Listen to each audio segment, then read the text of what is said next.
And welcome to Weather and Ag in Focus on this Wednesday, October 22nd. A little chilly outside. Temperatures in the upper 30s to low 40s under cloudy skies. Thankfully, the winds are much, much lighter today. I'm Chief Meteorologist Dean Wysocki along with our Ag Director, Bridgette Readel. Bridgette, how's your day going so far there? Doing just fine. I think we've got some sunshine and some areas had frost last night. Not all, but some.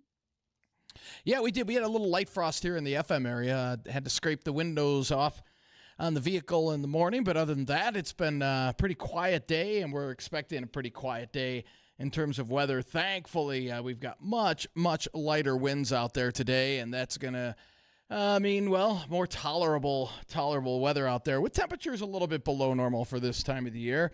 We're looking at highs today remaining in the 40s most of the day and we'll call it mostly cloudy skies. As we head towards evening, I think we'll start to see a few breaks in the clouds.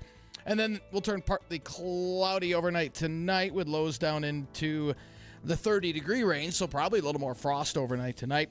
And then sunshine returns for your Thursday, light winds, and highs tomorrow right around the 50-degree mark. And then we start to warm things up. We'll turn a little breezy on Friday out of the south, 10 to 20, highs around 60. But the weekend, last weekend in October, we're going to have temperatures in the mid-60s this coming weekend, albeit windy. We'll have winds gusting over 30, but it's mild, so get out and enjoy this final weekend of October. I still don't see any really, really cold weather in sight. I put an article up on our webpage, WDAYradionow.com. You want to check that out. It goes over what the LRC has kind of been over the last couple of weeks, what might be happening here over the next couple of weeks as well, as we kind of focus our attention to what we call the Arctic Oscillation. And we're waiting for that maybe to go negative. And once that goes in the negative territory, then that's when we start seeing our storminess and colder weather return. And it looks like that may happen after the 1st of November. We'll keep a close eye on it. But also, we've got our Wednesday weather trivia to give away one of our beautiful Darter plastic rain gauges. This one's going to be a tough one today. I'll kind of give you a heads up. You're going to want to definitely have the Google search ready on this one. Red and orange. Red, no. Blue. You got it wrong already. I'll never let you live that one down. Red and orange. No. Mayonnaise is mayonnaise a utensil? Yes. Okay. Speaking of that Darter plastic rain gauge, guess who's on the phone for us? And I'm guessing Jason. Jason. All right. Yes, Jason of Darter Plastics. He's the guy in charge. So, Jason, how are you doing today? Not too bad. How about you guys? Really well. Gotta tell you, those rain gauges have been quite the hit. I've had people from other states ask where they can get them. They didn't know if they could play along to win because they usually follow us on YouTube or Facebook or watch us after our show is live. And so I hope you're getting some outside orders from other states as well right now. We are. We get orders from all over the country and even some from other countries.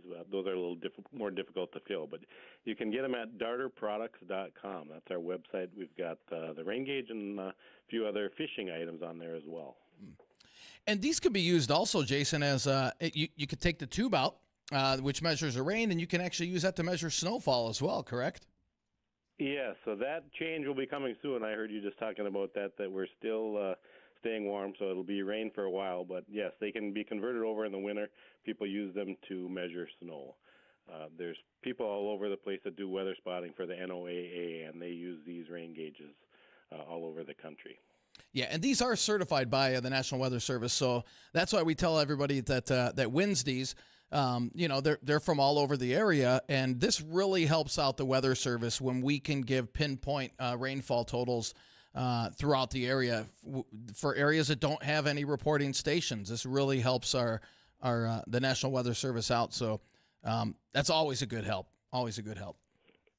Yes, it is. And I know they've got, I don't have the website on, there's a map out there where you can see where all of these rain gauges are out there, and it's pretty amazing to see how many are out there reporting in every day. It really does help out the meteorologists and all that to track the accurate rainfall. Uh, we're going to need to know that website because that sounds pretty cool. I'd love to know where some of Right. those rain gauges are. And, Dean and I always ask those who are winners to report back to us, what are they getting for precipitation as well. And so, Jason, along with the rain gauges, the work you do at Darter Products, there's a lot of it, number one. Um, do you do custom items for people when folks might call and say, Mr. Hammerback, can I have this made by you? Yes, that is our primary business. Is probably 90% just custom injection molding. So if someone needs, mainly it's other companies. We make a lot of parts that go in other parts. One of the biggest things we make is a probe for like commercial ice machines that you'd see in a hotel. So we make about 1,000 to 2,500 of those a week. So Wow. that's one of our bigger products. The rain gauges we sell 20 to 25,000 a year. So there's still quite a bit of those as well. Whoa. That's impressive. Okay. When you're doing that, are they mostly a promotional item, like something that we do, or is it kind of all over the board? I think I had mentioned last time I was on the air, we've been molding these for a different company since 1998. Then we bought them out December of last year. So these have been around, I think I mentioned, since Dewey Bergquist was selling them on air in the 70s. And with buying the product from them that we'd been molding that long, we've got maybe 100, 150 customers. So people can go to the website, just buy one, but there's a lot of customers out there that buy, a couple hundred at a time or are doing promotional products. You can use them for so many different advertising needs and people that are just buying them for giveaways, other things like that. It's a good product. So, Jason, you mentioned fishing items as well, and I had the good fortune to see some of those personal bait buckets that you have given away. What might some other items be that you're doing? Yeah, so we have the I shouldn't bait say up. giving away. You're selling those. Yeah, that we are selling. So the bait up is a cool product as well. It's really a personal bait container, especially for ice fishing. If you're looking at that, it's nice when you're jumping holes. So basically, it fills with water, hangs on your side. There's a little basket in there that floats up when you turn it a certain way, and the minnows float out of the water. And then when you hang it off your side again or put it in your pocket, the basket floats back up so the minnows have the whole tube to swim around in. But it's nice. You don't have to carry around a huge bait bucket, or if there's a bunch of you can fill that up and it'll wander your own way to try to find where the fish are at, popping holes all over the place. So. And Jason, we've got a caller. Caller Tom has a question for you, Jason. Tom, what's your question for Jason? Yeah, just real quick. So I missed it. How long you've been making them? Because I've got one from 1986. My in-laws bought it for me right after we got married, and so I've had mine. And I replaced the tube once on the inside, but the original was they had bought it at Archie's. Yes. That was and so they bought that at 86. So how long had they been made before that? I think Dewey came up with them in 1970. We've been molding them since 1998, but they've always been produced here in Minnesota. There was a company in Alexandria molding them before we did that. And the only reason I know that is because one of our old quality managers used to run that press when he was in high school way back when. So it's been around for a long time. But we've been molding them since 1998. And you mentioned the inner tube. That's the biggest issue we have with any of these is if you leave them out over the winter, then that tube freezes. Yep. Sometimes that can break. But that's the other than that, they're pretty indestructible. Or even in the fall. Yes, or even in the fall. Yeah. But okay, thank you very much. Thanks, Tom. Yep. No. So, Jason, if that inner tube breaks, do you want people to reach out to you about buying a replacement? Yes. So in the spring, we get all kinds of people that forgot. Because you can either turn the tube upside down and make sure it doesn't fill with water. That's the biggest thing is if it just keeps on refreezing, you can crack that plastic. But as long as you take care of it, it'll last, as he said, for a long time. I do have that website for you as well, just to see the map if you want to get a chance to look at it. It's CocoRaHS, CocoRaHS.org. If you look at that, you'll be able to see a map all over. It's pretty cool. I've heard that website before. Okay, we're going to have to look at that. All right, Jason, your website, your phone number, so people can come to you when they need those replacement tubes for those rain gauges. What would that be? That would be www.darterproducts.com. Darter, DARTER products.com. And the phone number is 763-261-5000, extension 1, to order rain gauges. Oh, this is great, and I'm so glad that we now have the history about Dewey Bergquist was already moving these things, and people have them from even long ago. So, Jason, Yes. thank you for joining us, and really thank you for being our sponsor for Wednesday weather trivia. We haven't even done the trivia yet, and people are wanting to know if they can guess. So they must be geniuses. They already know an answer. Yes, no problem. Thanks for having me. Thanks, Jason. And when we come back, we're going to have Jill from North Dakota Farm Bureau with us. Bridgette, she's got that she uses with fourth graders, and she's going to test my knowledge to see if I can unlock the secret box. This should be fun. You'll want to stay tuned for this. Don't go anywhere. We'll be right back.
From the Coral Laundromat studio, here we are, Weather Ag in Focus. And it's a day full of guests, fun questions, and don't forget we'll be doing Wednesday weather trivia yet in this hour.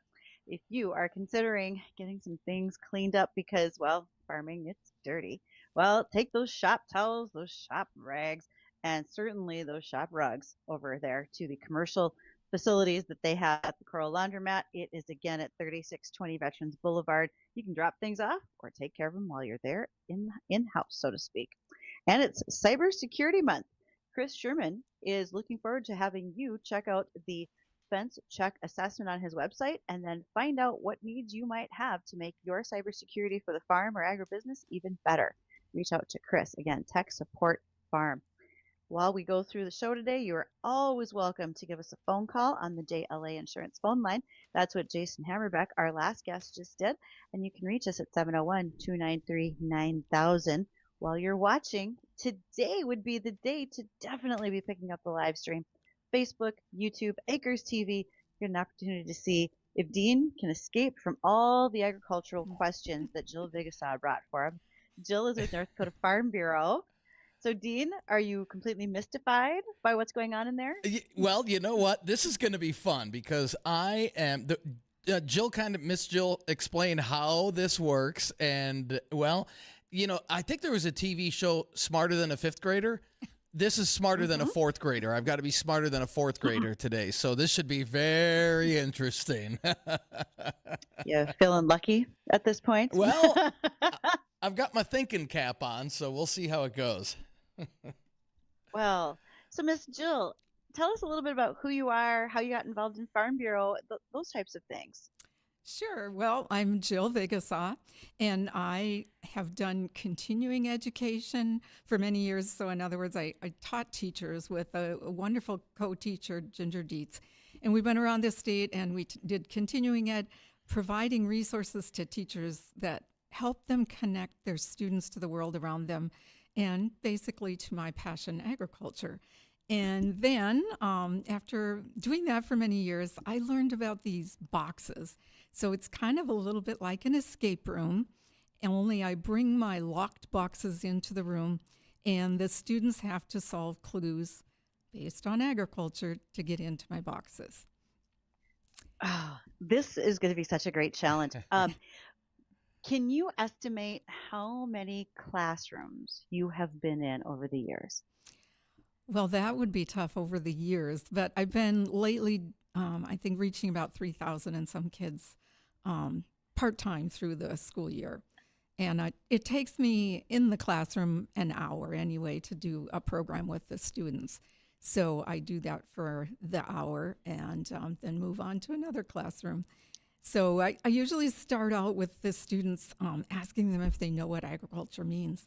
And when I bring my boxes in, they're mystified right away. So sometimes they say, oh, I think it's something magic. And, you know, it's kind of like nobody even laughs. The students like, okay, agriculture is magic. And I say, well, really, it is like a miracle. We plant the seed in the ground and it grows and it provides us with food.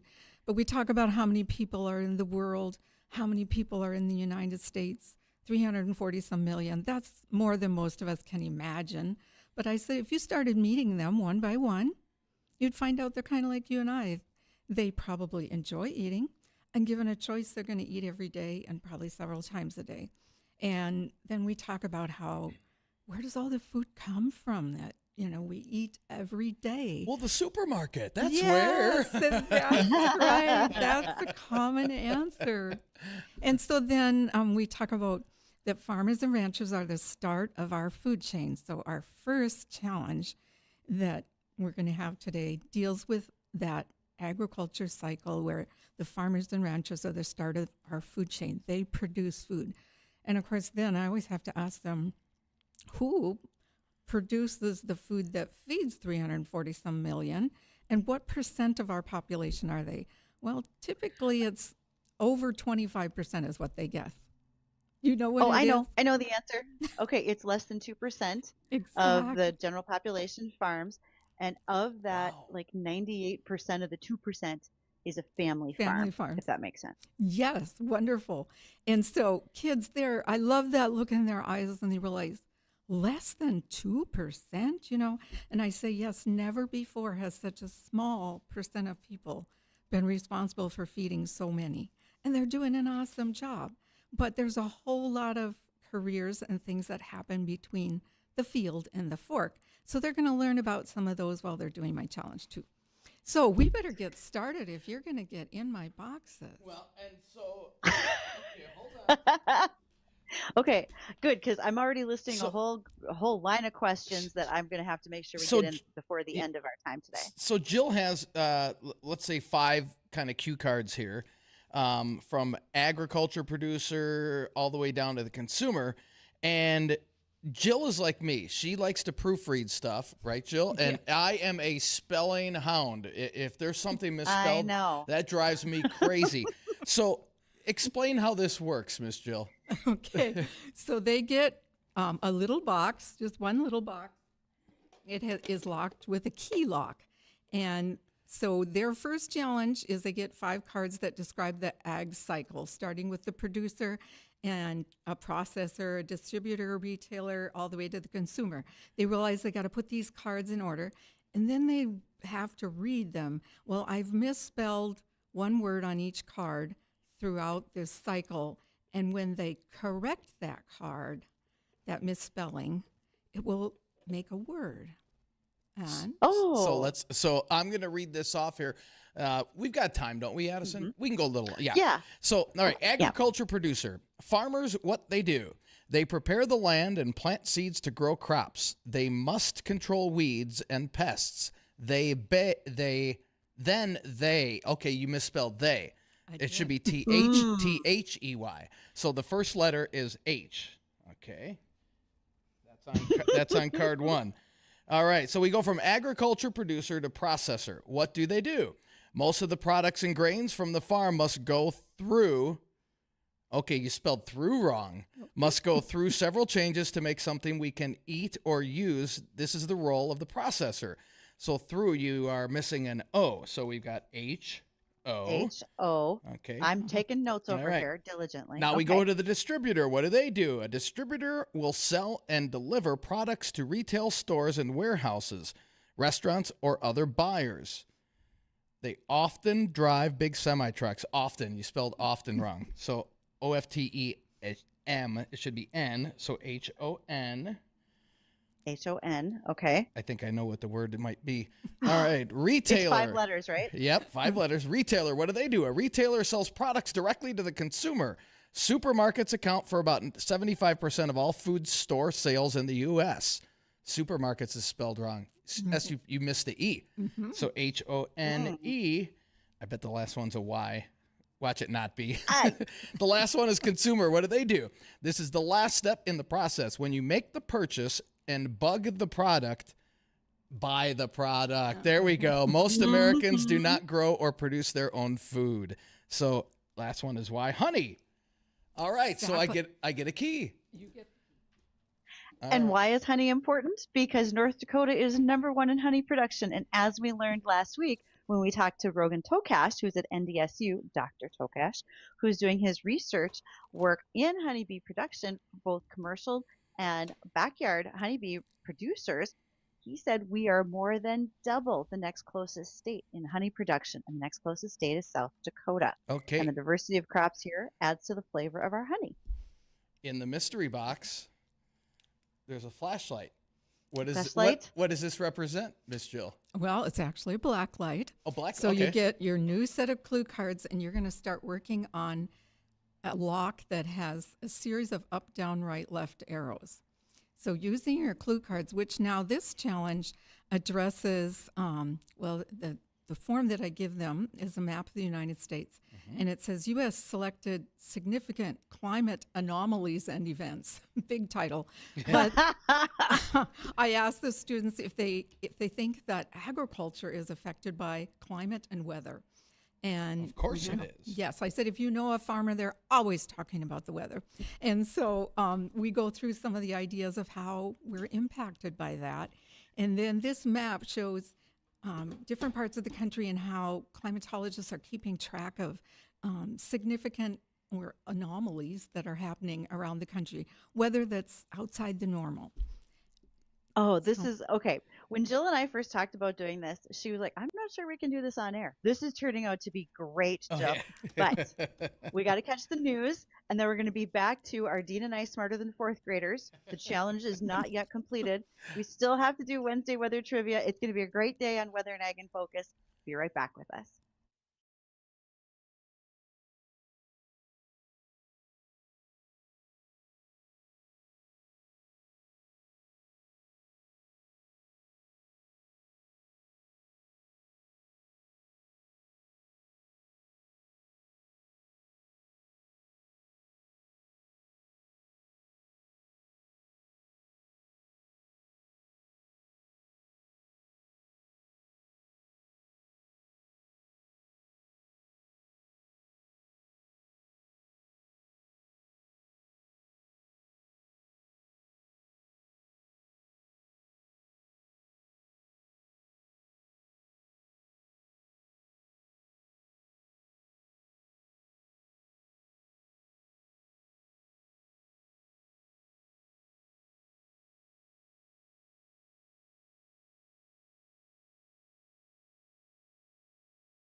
If you are not following us today on our live stream for Facebook or YouTube or Acres TV, please do, because we are having so much fun with Jill Vigesaa being in studio with us. She is with North Dakota Farm Bureau, and she's walking us through her presentation that she does for fourth graders.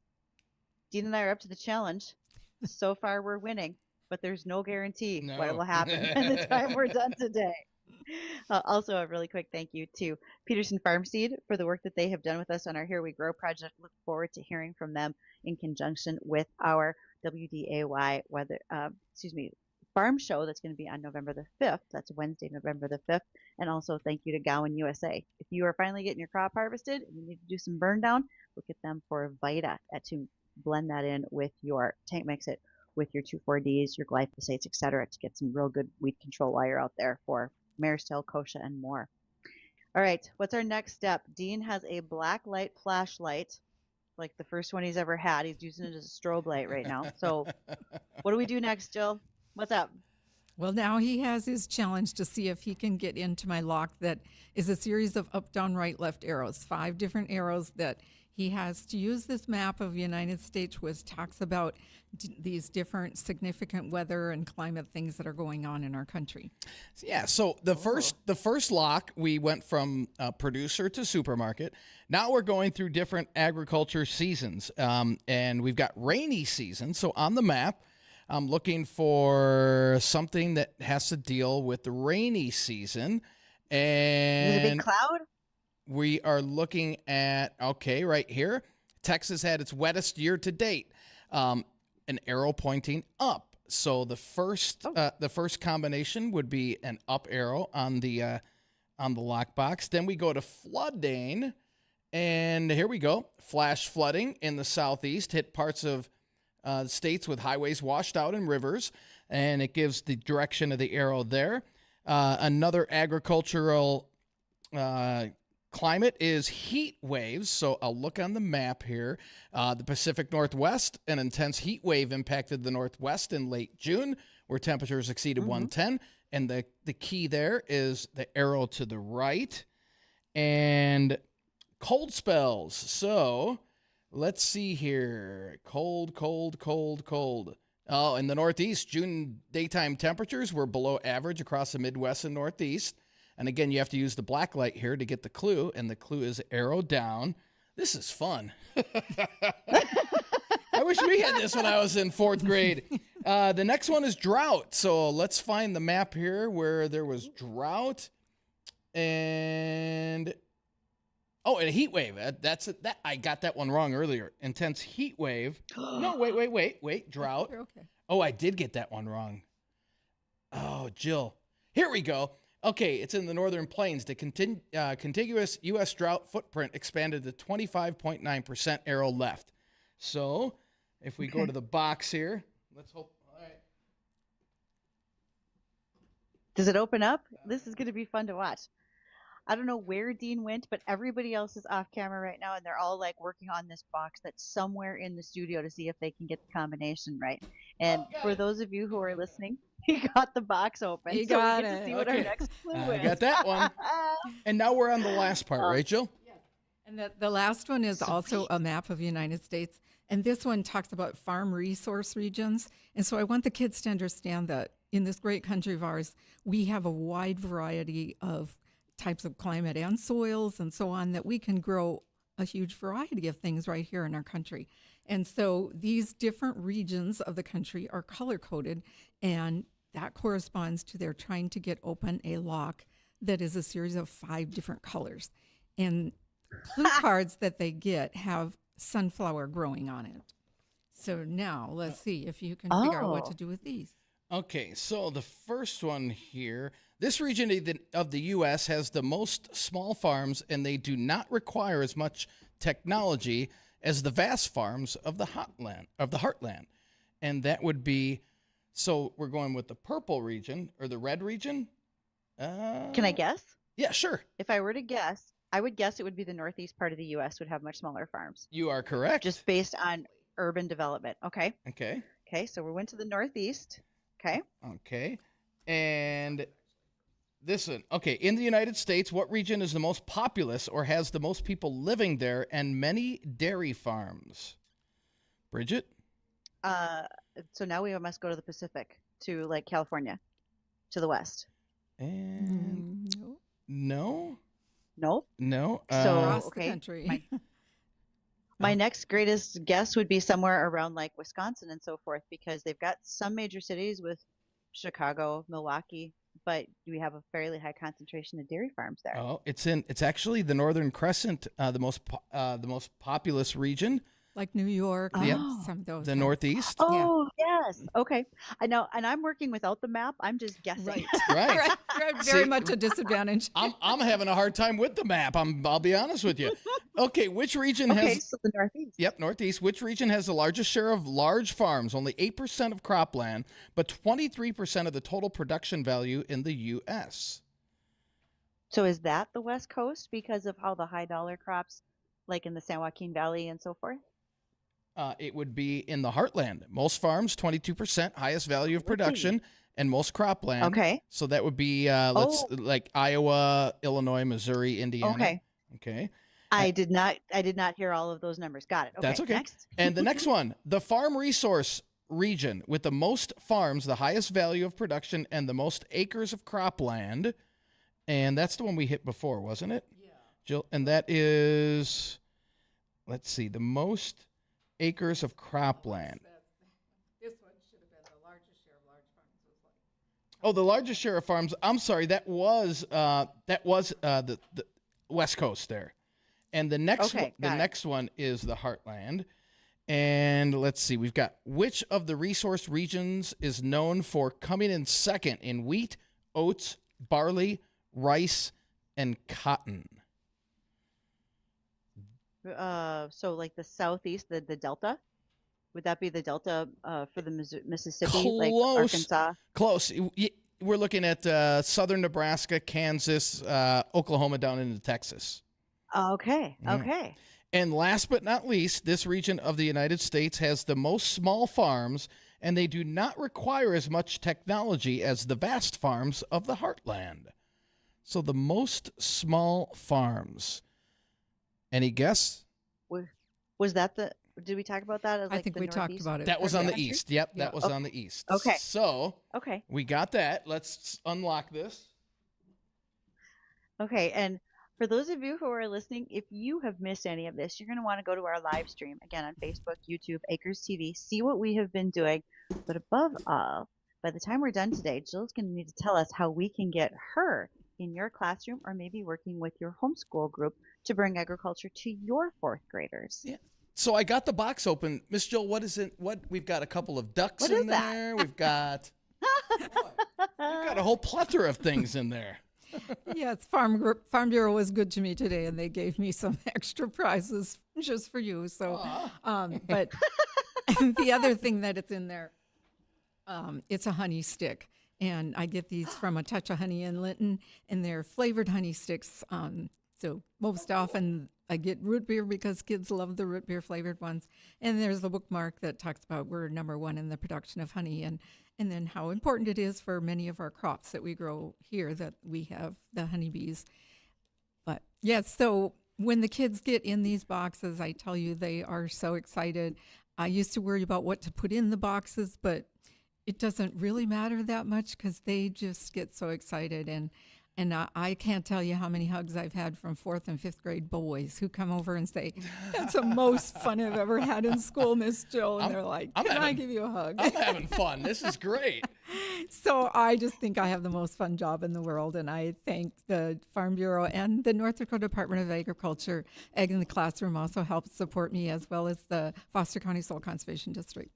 And they all put money in a pot, and so it enables me to buy prizes and have fun. Yes. So Miss Jill, for students who want to see you in their classroom, should their teachers reach out through North Dakota Farm Bureau? Should I just pass on your contact information? Because I hope you have a lot of people who sign up to be a part of your travel schedule. Yes, they can go to the North Dakota Farm Bureau website and find me on there for sure.